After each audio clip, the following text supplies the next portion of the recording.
વાપીની એક બિલ્ડિંગમાંથી ₹30.48 લાખનો હાઇબ્રિડ ગાંજા સાથે 2 આરોપીને પોલીસે ઝડપી પાડ્યા। 0.871 કિલો ગાંજો, મોપેડ, મોબાઈલ, ₹1.35 લાખ રોકડા સહિત કુલ ₹34 લાખનો મુદ્દામાલ કબજે। વાપી ટાઉન વિસ્તારમાંથી ગેરકાયદેસર હાઇબ્રિડ ગાંજાના જથ્થા સાથે 2 આરોપીને પોલીસે ઝડપી પાડ્યા હતા। વલસાડ જિલ્લા એસપી યુવરાજસિંહ જાડેજાના માર્ગદર્શન હેઠળ વલસાડ એસઓજીની ટીમ ગેરકાયદેસર પ્રવૃત્તિઓ પર રોક લગાવવા કાર્યવાહી કરી રહી છે।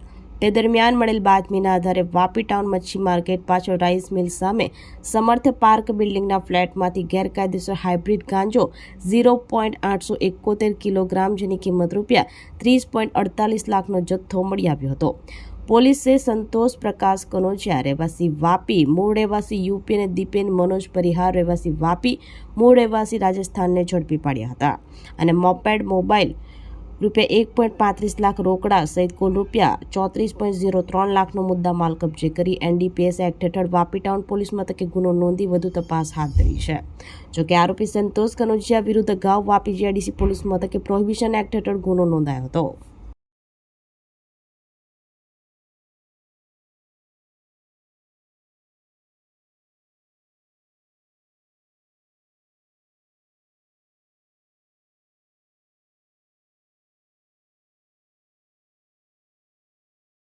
આપણી સંકલ્પ ન્યૂઝ ચેનલને સબસ્ક્રાઇબ અને લાઇક કરો, બેલ આઇકન દબાવો જેથી આવનાર ન્યૂઝ અપડેટ્સની નોટિફિકેશન આપના મોબાઈલ પર સૌથી પહેલા પહોંચે।